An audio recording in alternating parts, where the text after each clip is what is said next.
Allah. All around, we can see all seeker cracks. All of us are sitting out hungry. There's small kids who are very scared and they're crying a lot. Beijing की भूकंप agency के मुताबिक भूकंप के झटके उत्तरी Thailand तक महसूस किए गए हैं, जहां राजधानी बैंकॉक और चीन के यूनान प्रांत में कुछ मेट्रो और रेल सर्विसेज को रोकना पड़ गया। इस बीच म्यांमार में और थाईलैंड में इमरजेंसी लगा दी गई है। यूएसजीएस के मुताबिक शुक्रवार को म्यांमार में लगातार 2 भूकंप आए, जिनकी तीव्रता रिक्टर स्केल पर 7.7 और 6.4 मापी गई।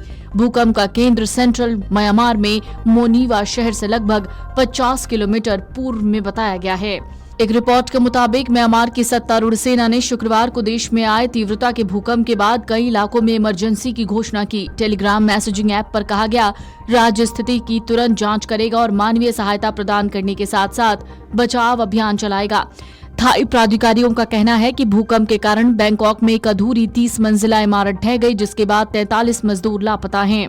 इस इमारत के भीतर 50 लोग थे, जो म्यांमार में भूकंप के केंद्र से सैकड़ों मील दूर हैं।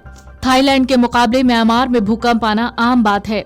एक रिपोर्ट में बताया गया कि 1930 और 1956 के बीच सागाइंग फॉल्ट के पास 7.0 तीव्रता के 6 शक्तिशाली भूकंप आए थे। ये फॉल्ट देश के बीच से होकर गुजरता है। थाईलैंड भूकंप जोन नहीं है और वहां महसूस किए जाने वाले लगभग सभी भूकंप, जो दुर्लभ है, पड़ोसी म्यांमार में ही आते हैं।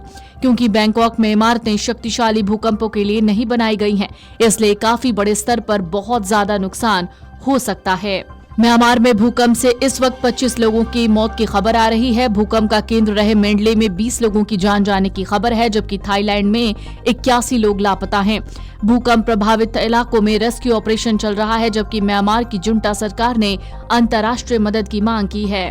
जुंटा ने देश के 6 इलाकों में इमरजेंसी की स्थिति घोषित कर दी। देश की सैन्य सरकार को म्यांमार जुंटा कहा जाता है, जिसने 1 फरवरी 2021 को तख्ता पलट के बाद म्यांमार पर कब्जा कर लिया था। भूकंप आने के बाद इस वक्त म्यांमार और थाईलैंड में चीख पुकार मची है। म्यांमार में लगभग 20 लाख और थाईलैंड में 65,000 से ज्यादा भारतीय स्थायी रूप से रहते हैं।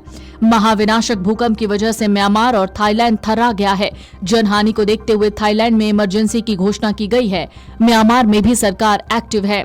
भूकंप की वजह से हजारों लोगों के मरने की आशंका जताई गई है। भूकंप की तीव्रता रिक्टर स्केल पर 7.7 थी।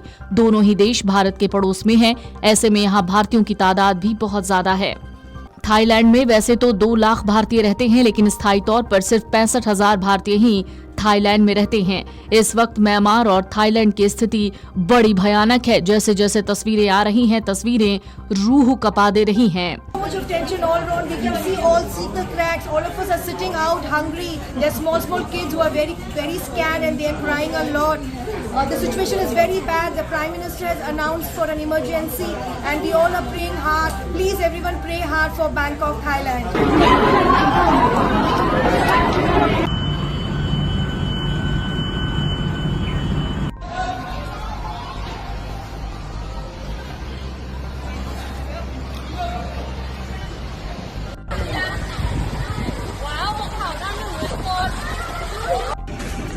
Video desk amarujala.com। अगर आप ये वीडियो YouTube पर देख रहे हैं तो हमारे चैनल को सब्सक्राइब कर बेल आइकन दबाएं, और Facebook पर देख रहे हैं तो हमारे पेज को लाइक करें। 8 मिलियन प्लस सब्सक्राइबर, आपके इस भरोसे के लिए बहुत धन्यवाद।